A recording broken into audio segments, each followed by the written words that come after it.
The knife hovers over my daughter's 18th birthday cake, catching the light like a warning I should have heeded. My hand trembles slightly as 30 pairs of eyes watch, waiting for that perfect mother moment, the ceremonial first slice that would look just right on Instagram. Mom, wait. Tabitha's voice cuts through the party chatter. Something in her tone makes my skin prickle. I force my camera-ready smile to stay fixed. The one I've perfected over 20 years of marriage to Dalton. He stands behind me, his hand possessive on my waist, and I catch a whiff of unfamiliar perfume that definitely isn't mine. I have an announcement, Tabitha continues, her voice stronger now. The party guests lean in, expecting some cute teenage declaration about college plans or a boyfriend, but I know my daughter's face, every micro-expression, every subtle tell. This is something else entirely. Before we cut this cake, I want to thank everyone for coming, especially— She pauses, her eyes finding someone in the crowd. Especially my real family, who found me after all these years. The knife slips from my grip, clattering against the ceramic cake plate. The sound echoes through our suddenly silent living room. "What are you talking about, sweetie?" I manage to ask, but my voice sounds distant, like I'm underwater. Dalton's hand tightens on my waist. Not supportive, restraining. "I found my biological parents," Tabitha announces, "and they're here tonight." The room spins. Adoption? But that's impossible. I carried her. I have the stretch marks, the C-section scar, the memories of 27 hours of labor. I remember the weight of her in my arms, that first cry, the way she smelled. "Honey, there must be some mistake," I say, reaching for her hand across the cake table. She pulls back like my touch might burn her. "No mistake, Sadie." Dalton's voice comes from behind me, cool and controlled. Maybe we should continue this discussion privately, but Tabitha isn't finished. "They told me everything, about the fertility clinic, about what you did." Her eyes lock onto mine, filled with an accusation I don't understand. "About who you really are." The party dissolves into whispers. I see Cameron, my closest friend, push through the crowd toward me, concern etched on her face. But before she reaches us, a couple I don't recognize steps forward. The woman has Tabitha's eyes. The man has her smile. The real one, not the camera-ready version she learned from me. "I think," Dalton says smoothly, "it's time we wrapped up this lovely party." His fingers dig into my side, steering me toward the kitchen. "Sadie, darling, why don't you start getting the coffee ready?" I've spent years translating Dalton's suggestions into commands, but something snaps inside me. Maybe it's the perfume still lingering in the air, or the stranger's smile on my daughter's face, or the way his fingers are leaving bruises on my skin. No. I plant my feet. I want answers. Now. "Now isn't the time for one of your scenes," he hisses in my ear. "When is the time, Dalton? When you finish destroying everything I thought I knew?" The words escape before I can stop them. The whispers around us cease. In 18 years of marriage, I've never challenged him publicly. His mask slips for just a second, and I glimpse something cold and alien beneath it. Then he smiles, all charm and concern. "Sweetheart, you're upset. Let's get you somewhere quiet." But I'm not moving. I'm watching Tabitha embrace these strangers. Her real family, she called them. I'm watching my perfectly curated life crumble like the birthday cake I spent hours decorating. I remember every moment, I say, my voice rising. Every single moment of her birth. How is this possible? "Memory is a funny thing," Dalton says quietly, "especially when you've had help constructing it." The room tilts again, but this time it's not shock. It's rage. Pure, clarifying rage that burns through the fog of confusion. I turn to face him fully, shrugging off his grip. "What did you do?" He meets my eyes, and for the first time in our marriage, he doesn't try to soften the truth. What I had to do, what you made necessary. Behind him, I see Tabitha slip a folded paper into her pocket.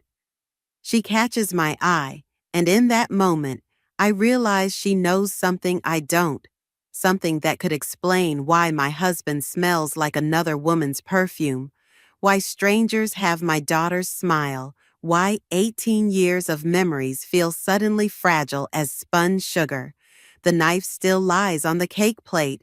I pick it up, and this time, my hand doesn't shake at all. The house feels wrong in the aftermath.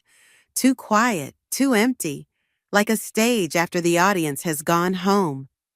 I sit at my kitchen island, staring at the half-eaten birthday cake, its carefully piped roses now collapsed and smeared. My phone buzzes for the 20th time. Cameron again. I let it ring. 3 hours since the party imploded. 2 hours since Tabitha left with those strangers. 1 hour since Dalton stormed out after I threw his clothes onto the front lawn. Now it's just me and the ruins of a life I thought I understood. I pick up the knife, still sticky with frosting, and study my reflection in its surface. The woman looking back seems familiar and foreign at once, like a photograph that's been subtly altered. My phone buzzes again. This time it's a text, not from Cameron, but from an unknown number. Check his office, third drawer down, behind the false back. You deserve to know. I read it 3 times, my heart pounding harder with each pass. The message disappears before my eyes. One of those vanishing texts Tabitha's always using. Dalton's office has always been off limits. Sacred space, he called it. Now I understand it was just another wall he built to keep me contained. The door isn't locked. He never thought he'd need to lock it against me. Inside, everything is meticulously organized, just like the life he constructed for us. Family photos line the walls. Tabitha's first steps, our wedding day, beach vacations where we all smiled on cue. I wonder how many of these moments were real. The third drawer sticks slightly when I pull it. Inside, everything is exactly where it should be. File folders labeled with his precise handwriting, spare phone chargers, extra business cards. But when I run my fingers along the back, I feel it, a slight gap where the wood doesn't quite meet. My hands shake as I pry the false back loose. Behind it, a thin manila envelope falls into my lap. "What are you doing in here?" I jump at Dalton's voice. He stands in the doorway, jacket still on, face flushed from whatever he's been doing for the past hour. "Finding out who I married," I say, clutching the envelope. He moves toward me with that fluid grace I once found so attractive. "Sadie, you're upset. You're not thinking clearly. Give me the envelope." "Like I gave you 18 years? Like I gave you my daughter? Our daughter." He reaches for the envelope, but I step back. "Everything I did was for us, for our family." "Was that your family's perfume I smelled earlier? The one you couldn't quite wash off before the party?" His face hardens. "You want to do this now? Fine. Let's talk about family. Let's talk about why I had to take such extreme measures in the first place. What's that supposed to mean? Your brother knew. Jalen figured it out, didn't he? That's why he—" "Don't you dare talk about my brother." The rage rises so fast it chokes me. He died trying to protect me from something.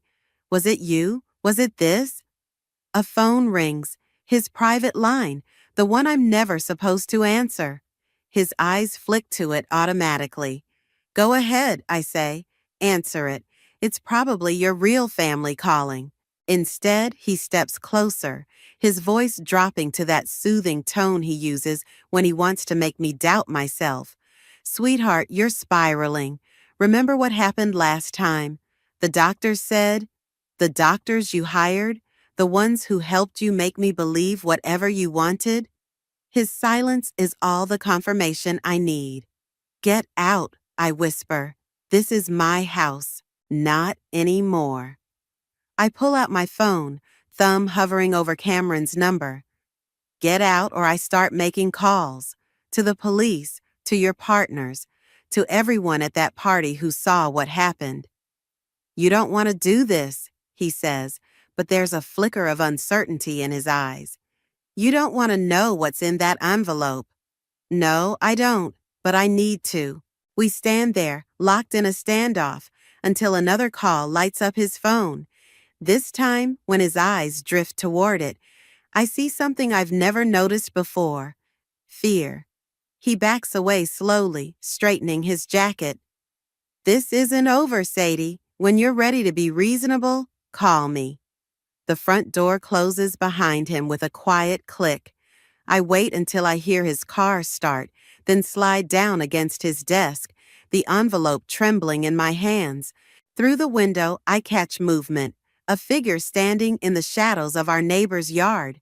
Before I can make out who it is, they step into the light. It's Zoe, my old colleague from the firm I left when Dalton insisted I focus on family. She holds up her phone, showing me a message. It's the same text I received about the drawer. Rain drums against the coffee shop window as I slide into the booth across from Cameron. She pushes a steaming mug toward me without speaking, her eyes fixed on the manila envelope I've placed between us. You look like hell, she finally says. Turns out my whole life is a carefully constructed lie. It doesn't do much for the complexion. I wrap my hands around the mug, seeking warmth. I haven't slept since the party, since Zoe appeared in my yard like some harbinger of truth. Have you opened it? I shake my head. I needed, I don't know, a witness? Someone to tell me I'm not crazy? Cameron reaches across the table, her hand covering mine. You're not crazy, Sadie. You never were. Something in her tone makes me look up sharply. What do you know? She withdraws her hand, suddenly fascinated by her coffee. I've suspected things. About Dalton. About what happened with Jalen. And you never said anything? Would you have believed me? Her voice is gentle, but the truth stings. Every time anyone questioned Dalton, you defended him. Even after what happened with the medication, the episodes he said you had. My chest tightens. Those were real. I have the prescriptions. Prescribed by his friend, the doctor who conveniently retired last year and moved overseas.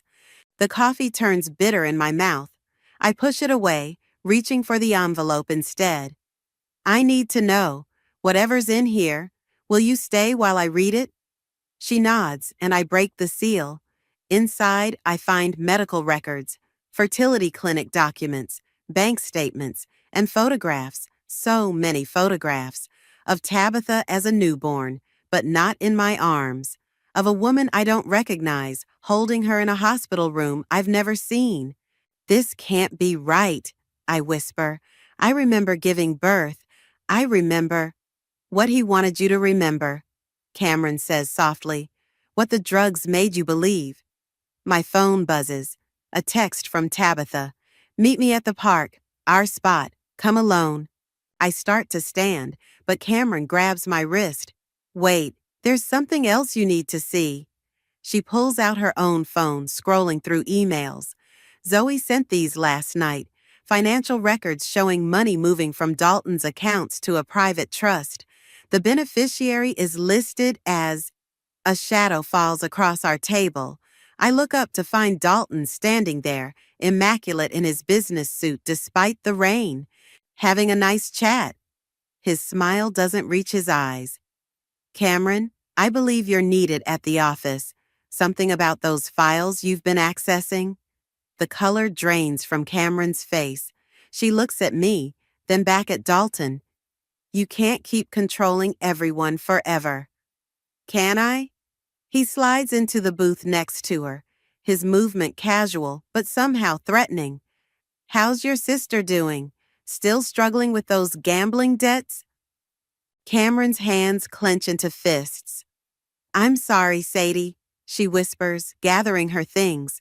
I tried to help, but. It's okay, I say. though nothing is okay. Go. After she leaves, Dalton reaches for the envelope. I snatch it back, clutching it to my chest. You know, he says conversationally, it's interesting how selective memory can be. For instance, I remember a woman so desperate for a child, she would have done anything, believed anything. Stop it. A woman who had already lost one baby, who couldn't bear to lose another. The world tilts. What did you say? Oh, his face shows mock concern. Did you forget about that too? The miscarriage before Tabitha? It was right after your brother's unfortunate accident. Such a difficult time for you. My head pounds as fragments of memory surface. Pain, blood, Dalton's voice saying everything would be all right if I just took the pills, just trusted him, just let him handle everything. I have to go, I say, standing so abruptly, I knock over my coffee. Tabitha's waiting. Is she? He looks at his own phone. Are you sure about that? I run from the coffee shop into the rain, my heart hammering. The park is only 2 blocks away. I have to reach her before... My phone buzzes again. Unknown number. Don't go to the park. It's not her. Meet me at Jalen's grave instead. Bring the envelope. I stand in the downpour, water soaking through my clothes. The envelope protected against my chest. 2 messages, 2 destinations, 1 chance to finally learn the truth. Through the coffee shop window, I see Dalton watching me, already on his phone. Whatever I decide, I have to decide now. Jalen's headstone stands stark against the gray sky, rain making the granite glisten like tears. I trace his name with trembling fingers, remembering the last time I saw him alive. How he'd tried to tell me something about Dalton, about the fertility clinic. How I'd refused to listen. I should have believed you, I whisper. He died trying to protect you. Zoe emerges from behind a nearby oak, her corporate polish replaced by practical rain gear. Just like I've been trying to do. By hiding in the shadows for years? By waiting until my daughter was gone to say something? I had to wait until I had proof. She gestures to the envelope I'm clutching. And until you were ready to see it. A twig snaps behind us. We both turn to see a man approaching. Tall, broad-shouldered, with Tabitha's determined chin. This is Gareth, Zoe says. He's been helping me gather evidence. Evidence of what? But as soon as I look at him properly, I know. Those eyes, Tabitha's eyes. You're her father, her real father. He nods. Dalton stole my daughter, and he stole years of your life, too. How? The word comes out raw, desperate. The fertility clinic was a front, Zoe explains.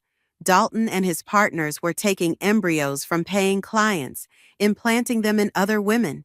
The drugs, the therapy, it was all to make you believe Tabitha was biologically yours. But I remember false memories induced by carefully controlled medication. Gareth's voice is gentle. They did it to dozens of women. My wife was one of their donors. She died never knowing what happened to our embryos. The ground seems to shift beneath my feet. Zoe steadies me with a hand on my arm.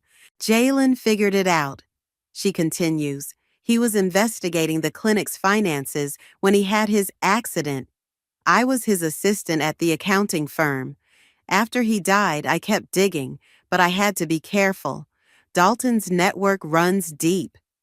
My phone buzzes. Another text from Tabitha. I show it to Zoe. Dalton has her phone. She confirms. But she's safe. She's with friends of mine. Why should I trust you? Because I have this. Gareth pulls out a folder. Inside are photos of a younger Dalton with various doctors, financial statements showing millions flowing through shell companies, and, my heart stops, medical records documenting my treatments. There's more, Zoe says. Cameron's been helping us, feeding us information. That's why Dalton threatened her today. He's getting desperate. A car door slams in the distance. Zoe tenses. We need to move. Dalton's people will be looking for you. I'm not going anywhere until I see Tabitha. Mom? I whirl around. Tabitha steps out from behind another headstone, her face pale but determined. She runs to me, and I pull her close, breathing in her familiar scent. I'm so sorry, she whispers. I didn't want to tell you like that at the party, but when I found out what he'd done to you, to all those women, how long have you known? A month. Gareth found me first. Then Zoe showed me the evidence. She pulls back, her eyes, his eyes, filled with tears. Dad, Dalton, he's been moving money around. I think he's planning to run. Another car door, closer this time, footsteps on wet grass.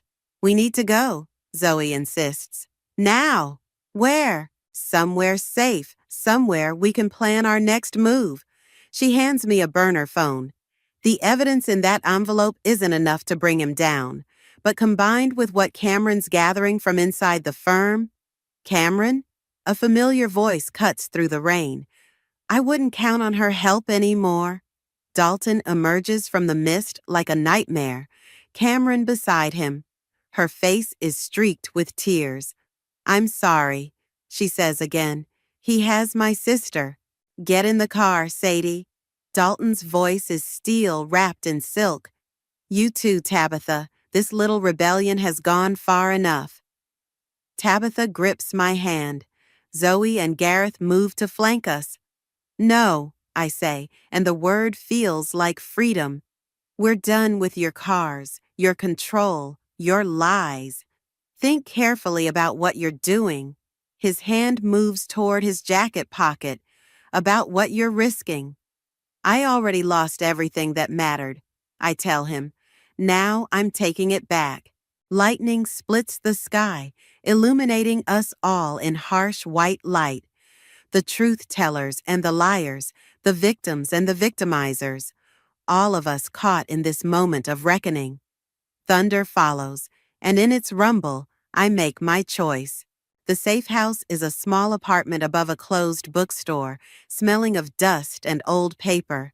I sit at a scratched kitchen table, watching Tabitha sleep on the worn couch, while Zoe makes quiet calls in the corner.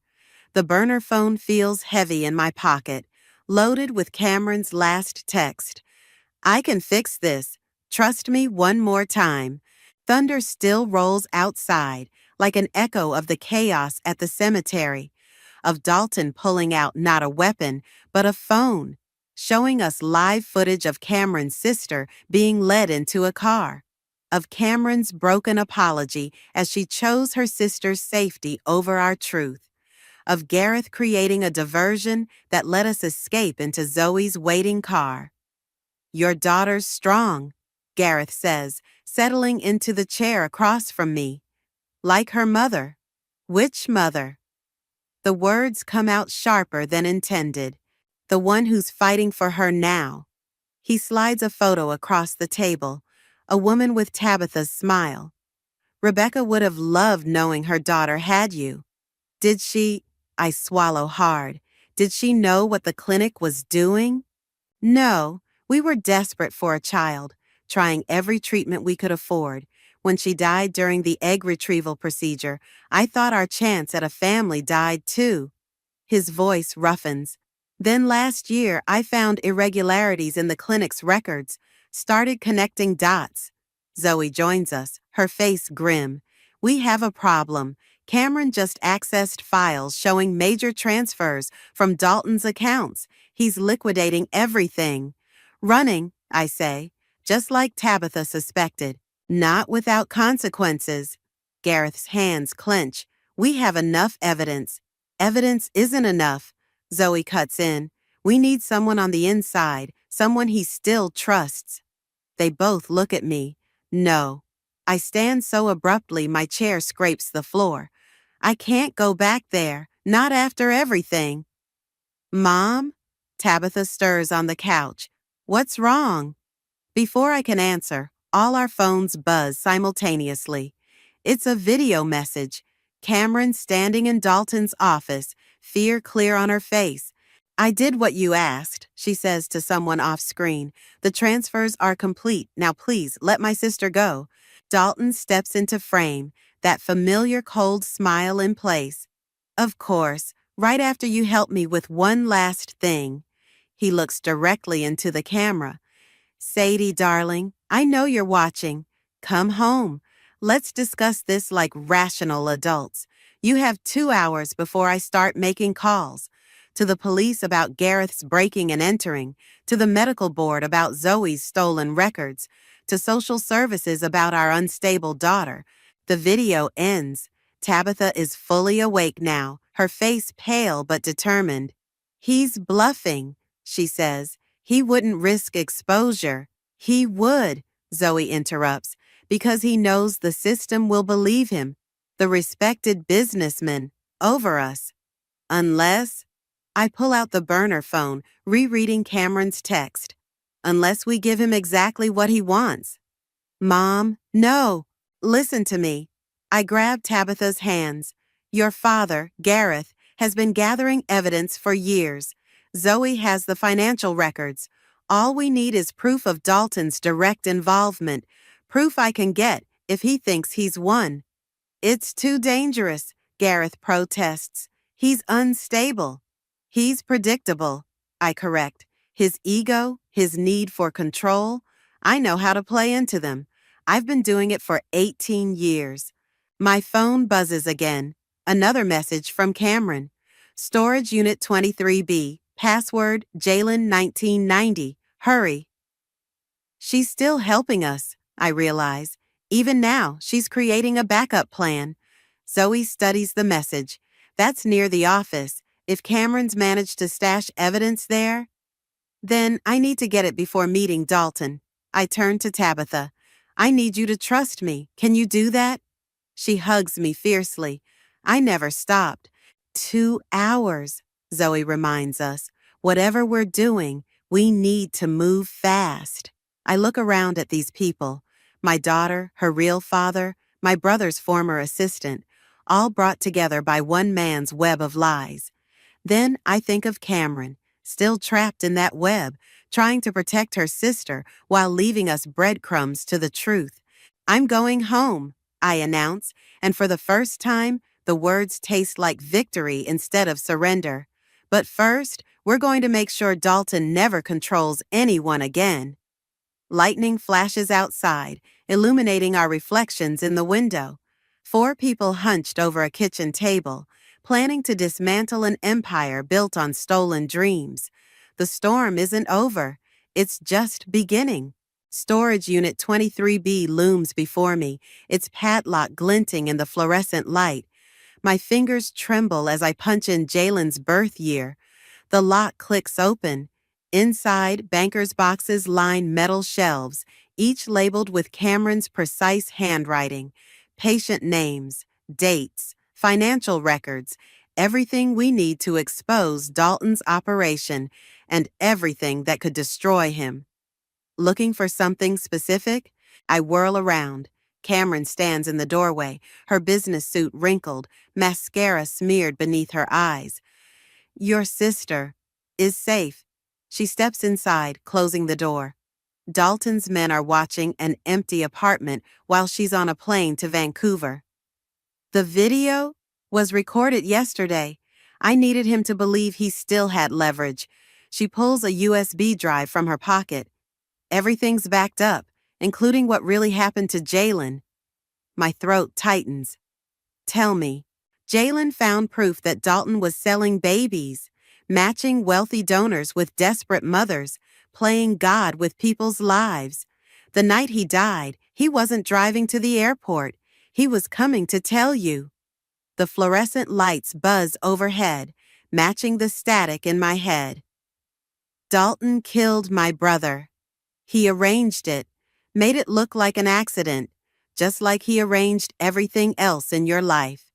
She hands me the drive, including me. Ice spreads through my chest. What? He hired me to watch you. Report back if you ever started questioning things. Her laugh is bitter. He didn't count on me falling in love with your family, with Tabitha, with the person you could have been without his control. All these years, my hand finds a shelf for support. Were you ever really my friend? I became one. That's why I started gathering evidence, helping Zoe. Why I reached out to Gareth when I found the connection to Tabitha. My phone buzzes, 1 hour left until Dalton's deadline. He'll kill us all, I whisper. No. Cameron's voice hardens. He'll try, but first, he'll want to know what's in here. She gestures to the boxes. His ego won't let him destroy the evidence until he knows exactly what we have. So we give him what he wants. Let him think he's won. While wearing this, she produces a small recording device. Military grade, undetectable. Zoe's contact came through. I take it, feeling its weight, lighter than the secrets I've carried for years. There's something else you need to see. Cameron pulls out a folder. Medical records, not the fake ones Dalton created, the real ones, about your pregnancy, the one you lost. My hands shake as I open it. Dates, test results, doctor's notes, all in stark medical language that cuts through the fog of manufactured memories.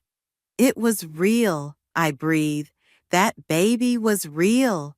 Yes, and after you lost it, when you were most vulnerable, that's when Dalton implemented his plan.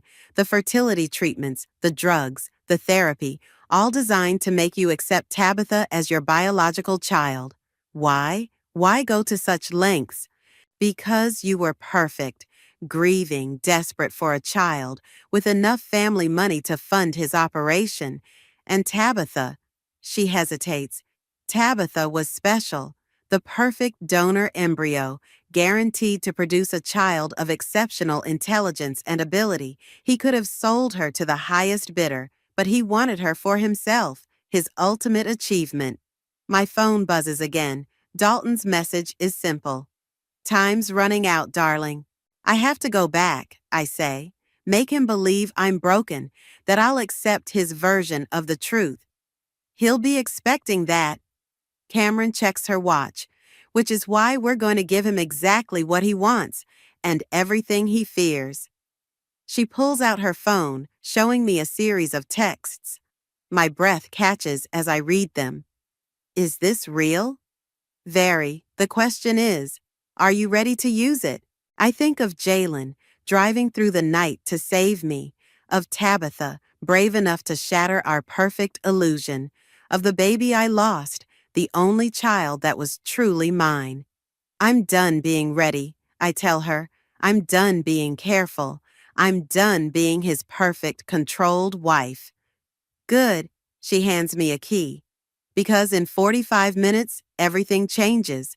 No matter what happens in that house, no matter what he says or threatens, remember, you're not alone anymore. I slip the recording device into my bra, the USB drive into my shoe, and the key into my pocket. Each one a weapon, each one a truth. Cameron? I pause at the door. Thank you for becoming my friend for real. She smiles, sad and fierce. Go get your life back. I step out into the night, heading toward the house where my husband waits with his lies and his power and his carefully constructed world. Time to tear it all down. Our front door opens before I can reach for my key. Dalton stands in the warm light of our foyer, jacket off, sleeves rolled up, casual, as if this were any other evening. Welcome home, darling. He steps aside to let me in. Shall we have this conversation in my office? The house smells wrong, too clean, like evidence has been scrubbed away. I follow him down the familiar hallway, past photos I now know are carefully curated lies. The recording device feels hot against my skin. His office is exactly as I left it, except for one detail, a glass of whiskey on his desk, half empty. Dalton never drinks while handling business. He's nervous. Sit. He gestures to the chair across from his desk, the supplicant's position. Instead, I remain standing. Where's Cameron? taking care of loose ends. He settles into his chair. Now, about your little adventure. Did you ever love me? The question surprises us both. Or was I just convenient? Something flickers across his face, almost like pain. Everything I did was for us, for our family. Our family? I laugh, the sound sharp as broken glass. Tell me about Rebecca. He stills. Who? Tabitha's real mother, the woman who died in your clinic. Was she convenient too? You're confused. He stands slowly. The medications, the stress. You're not thinking clearly. I'm thinking clearly for the first time in 18 years. I pull out my phone, playing the video Cameron showed me. On screen, a younger Dalton discusses acquisition costs with a doctor, while a nurse wheels an unconscious woman down a hallway. Where did you get that? The same place I got these. I dropped the USB drive on his desk. Financial records, medical files, proof of what you did to those women, to me. His hand moves toward the desk drawer where he keeps his gun. I feel a thrill of fear, but keep talking. Jalen found out, didn't he? That's why you had him killed. My brother died trying to save me from you. Your brother was a drunk who crashed his own car. But his voice wavers. The police might disagree, especially when they see the brake line maintenance records Cameron found. He lunges for the drawer. I step back, heart pounding, as he pulls out the gun. Give me the drive, he says quietly. Or what? You'll shoot me? Add murder to your list of crimes? I'll do whatever's necessary to protect what I've built. The gun doesn't waver. Everything I did was for us, for Tabitha. No. My voice grows stronger. Everything you did was for you, your ego, your control, your perfect family illusion. An illusion you were happy to live in. He steps around the desk. You wanted that baby so badly, you would have believed anything, done anything. You're right. The admission stops him. I was broken after losing my baby, vulnerable, perfect for your scheme, but you made one mistake. Oh? You gave me Tabitha, and she's stronger than both of us. On cue, the security system chimes. Front door opening, multiple footsteps. What did you do? His eyes narrow.